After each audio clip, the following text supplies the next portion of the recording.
Hare Krishna, Rajesh Prabhu. Hare Krishna, Guruji. Can you hear me? Yes, yes, loud and clear.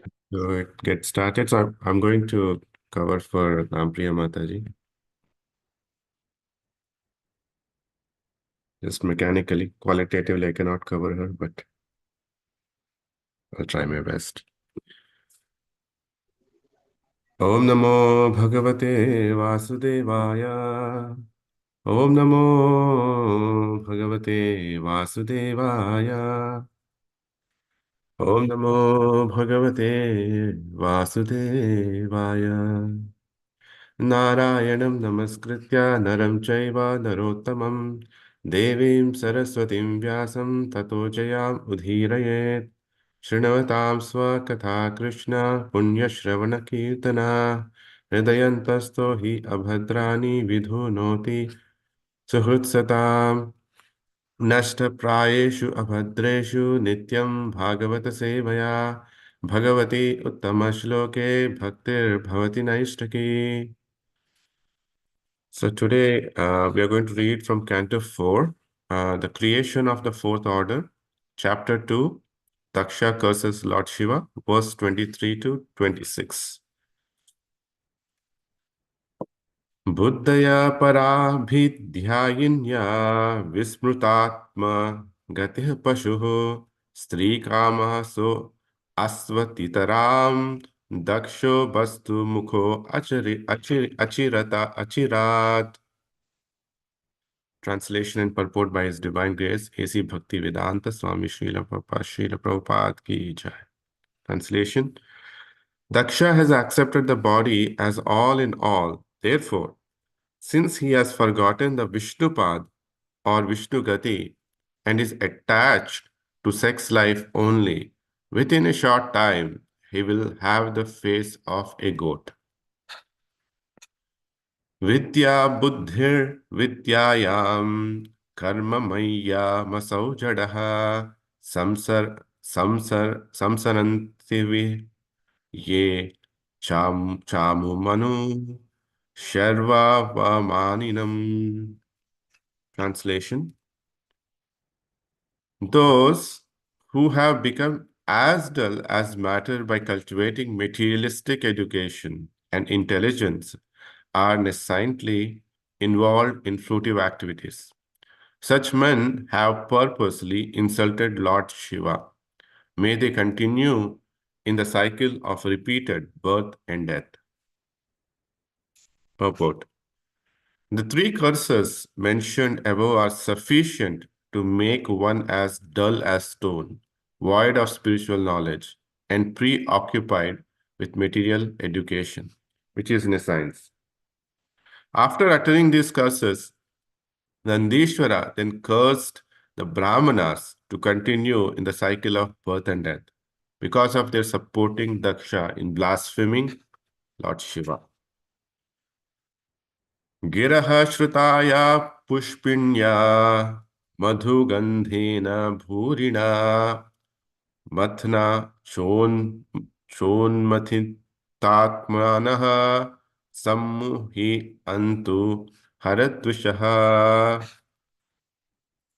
Translation: May those who are envious of Lord Shiva, being attracted by the flowery language of the enchanting Vedic promises, and who have thus become dull, always remain attached to fruitive activities. Purport: The Vedic promises of elevation to higher planet for a better standard of materialistic life are compared to flowery language. Because in a flower there is certainly an aroma, but that aroma does not last for a very long time. In a flower there is honey, but that honey is not eternal. Text 26. Sarvabhaksha dvija vrutyai dhrita vidyat povrataha vittadehendri ya rama yachaka vicharanta vihya. Translation: These Brahmanas take to education, austerity, and vows only for the purpose of maintaining the body. They shall be devoid of discrimination between what to eat and what not to eat.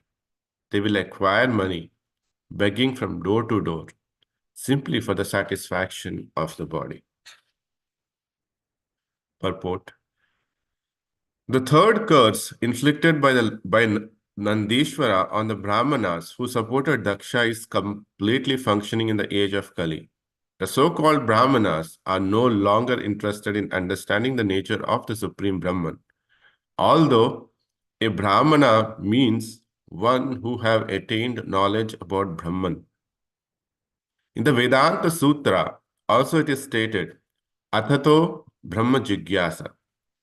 This human form of life is meant for realization of the Supreme Brahman, the absolute truth. Or in other words, human life is meant for one's elevation to the post of a Brahmana. Unfortunately, the modern Brahmanas or so-called Brahmanas who come in originally Brahminical families have their own occupational duties, but they do not allow others to occupy the posts of Brahmanas. The qualification for Brahmanas are described in the scriptures. In Srimad Bhagavatam, Bhagavad Gita, and all other Vedic literatures, Brahmana is not a hereditary title or position. If someone from a non-Brahmana family, for example, one born in a family of Shudras, tries to become a Brahmana by being popularly qualified under the institution of a bona fide spiritual master, these so-called Brahmanas will object. Such Brahmanas, having been cursed by Nandishvara, are actually in a position where they have no discrimination between eatables and non-eatables, and simply live to maintain the perishable material body and its family. Such fallen conditioned souls are not worthy to be called Brahmanas, but in Kali Yuga, they claim to be Brahmanas, and if a person actually tries to attain the Brahminical qualification, they try to hinder this progress. This is the situation in the present age. Chaitanya Mahaprabhu condemned this principle very strongly. During his conversation with Ramananda Roy, he said that regardless of whether a person is born in a Brahmana family or a Shudra family, regardless of whether he is a householder or a sannyasi, if he knows the science of Krishna, he must be a spiritual master. Chaitanya Mahaprabhu had many so-called Shudra disciples like Haridas Thakur and Ramananda Rai. Even the Goswamis, who were principal students of Lord Chaitanya, were also ostracized from Brahmana society. But Chaitanya Mahaprabhu, by his grace, made them first-class Vaishnavas. ॐ अज्ञानतिमिरान्धस्य ज्ञानाञ्जनशलाकया चक्षुरुन्मिलितं येन तस्मै श्रीगुरवे नमः मूकं करोति वाचालं पङ्गवं लङ्गायते गिरिं यत्कृपातमहं वन्दे श्रीगुरून् दीनतारिणं नमां विष्णुपादाय कृष्णपृष्ठाय भूतले श्रीमते भक्तिवेदान्त स्वामिनिति नामिने नमस्ते सरस्वती देवे गौरवाणी प्रचारिणे निर्विशेष शून्यवादी पाश्चात्य देशतारिणे वाञ्छाकल्पतरुभ्यश्च कृपा सिन्धुभ्य एव च पतितानां पावनेभ्यो वैष्णवेभ्यो नमो नमः. I would like to seek blessings from all the Vaishnavas who are present here. Please empower me so that I can present as it is what I heard from Prabhupada and our dear Srila Prabhupada and his disciples. And I don't add anything from my heart, which is not in line with the purport or outside the understanding, the right understanding. So today I collected some points from His Grace Premanarthana Prabhu and His Holiness Bhakti Rasayana Swami. So as we can see,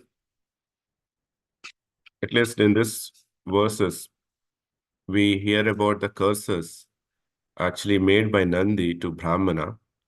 And those were three curses. Mainly one thing, to become dull. So dull in terms of the spiritual knowledge.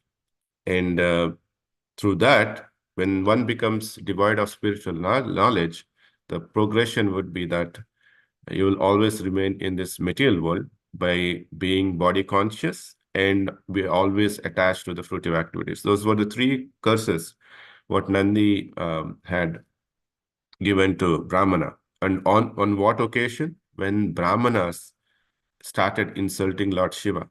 So we can see that when one does a Vaishnava aparadh, it is just natural that you fall down um, from your spiritual stature and you lose all your spiritual potency and at once fall and becomes dull, devoid of spiritual nature.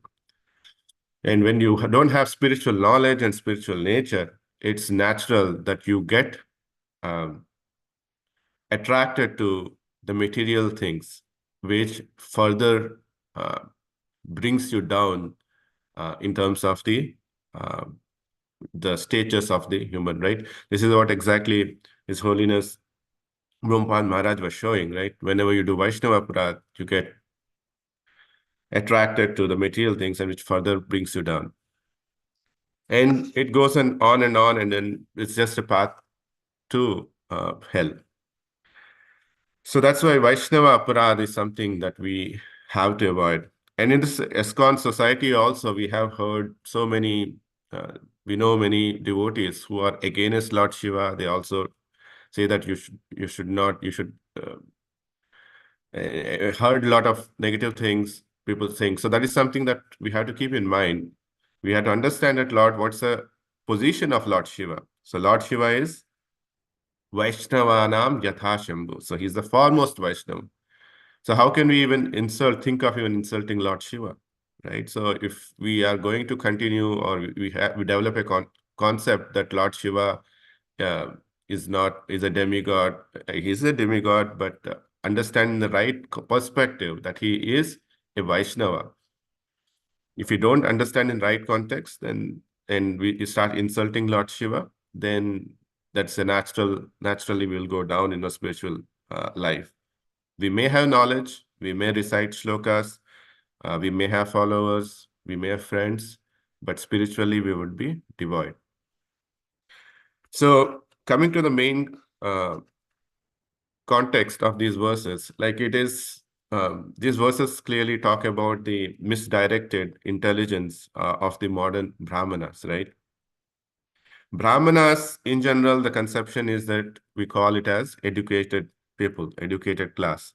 So in this today's world, people with higher degrees or the college education technically can be thought as a Brahmanas, but Brahmana should actually include the spiritual realization, spiritual knowledge, and should also should know who is Brahman, and that qualifies a Brahmana. But technically, let's say Brahmanas are the educational institutes. But as we know, at least in this present society, more and more we are educated, more and more we are convoluted to the material things. That's what's happening. So that's why Prabhupada called educational institutes as a spiritual slaughterhouses. But is education bad? No. You need to have education. But how we use our intelligence to use that education to understand the higher purpose is what that we have to follow. For example, in the modern society, um, it has become more and more cultureless, right? People don't know how to bath. Like we know many students, or in general, many people, they don't bath. They just apply perfume and go, and which is not a good culture, right? The other thing would be, it's actually the education is compared to be, modern education is compared to be a money on the snake, sitting on the snake. So if you try to approach for money, you'll get bitten. And that is what exactly it's shown. Like when you start following the modern education and completely materialize yourself, you're only going into the hell. So that's why intelligence, Brahmana means intelligence. Intelligence must be used in a proper way. If it is misdirected, then as we are talking about, it's going to bring us down. Recent example would be, if you look at it, I know a friend of mine who was actually a Brahmana boy. Um, he has a weird concept. His concept is that he accepts uh, meat, he eats meat only when he's drunk. So his concept was that when he's drunk, that means he's not a human. Like in in Telugu, we say that manishi manishilagundadu. I mean, like he's not a human. That's his concept. So that's why he can consume meat. That is his concept. So without intelligence, where are we going actually? We are trying to find ways around to actually satisfy our own body needs. And that's what these verses are talking about. We are investing our intelligence instead of investing in the right direction. We are using our intelligence in wrong direction, right? So we know about 7/11 incident. The pilot or whatever the hijacker or the terrorist made so much research that where he can actually hit, on which floor he can hit the building so that the whole building collapses. So there's an entire research that was done. So we know that he exactly hit that 40th floor, which actually made the entire building to collapse. So that is what happens when we don't use our intelligence in a proper direction. Instead of using it for our own elevation, our spiritual elevation, if we use it for a different cause, then it's only going to cause us to fall down. So,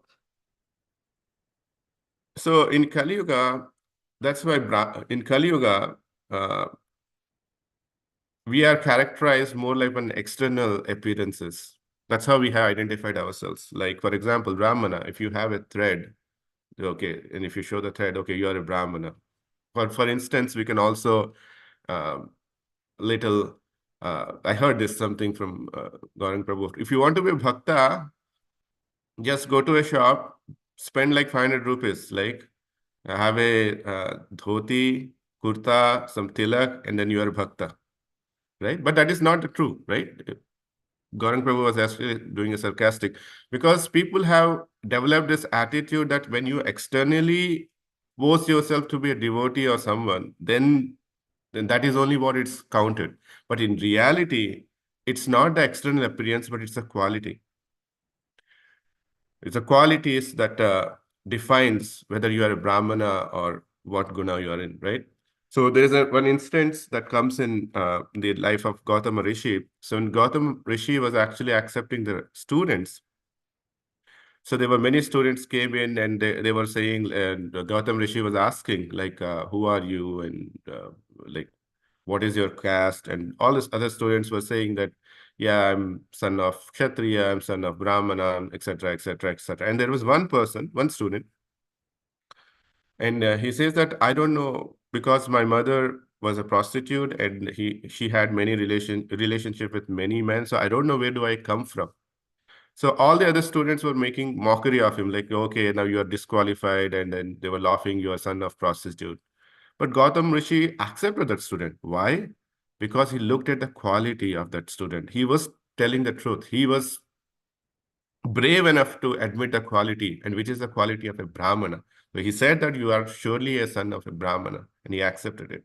So that is something that is actually missing in our lives, right?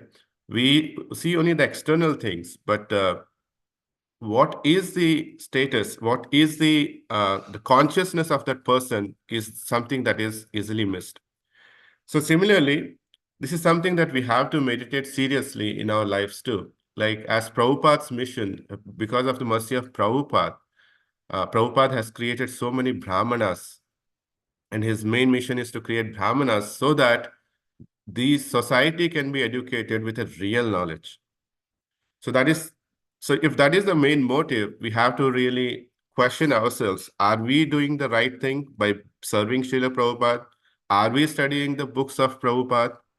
Are we understanding the philosophy properly?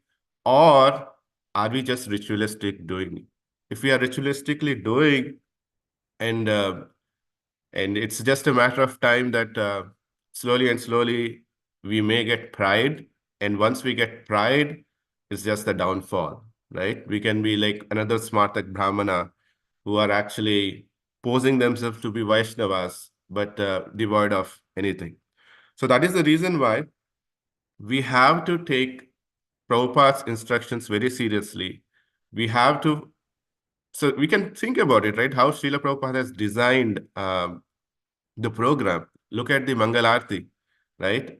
It naturally can bring each one of us into a meditative state. Like start with Guru Astakam, like showing how merciful the Guru is. Understand without Guru's mercy, we cannot even think of anything. Narsimha Arati, it's showing like how powerful Lord is and He's present everywhere and anywhere. And Tulsi Arati, talking about ultimate aim of life. We want to be a Dhamvas. We want to walk in the footsteps of Manjaris and exalted devotees. So this should be our constant reminder, and only these constant reminders should actually will help us to focus on our real goal and um, follow in the footsteps of Srila Prabhupada. And we just don't want to be a normal disciples, or we just don't want to be like a Smartak Brahmins, where we develop pride and fall down. So these were some of the points that I could understand and gather. Please forgive me for my any shortcomings, and thank you for this opportunity to make me meditate on these shlokas and internalize and try to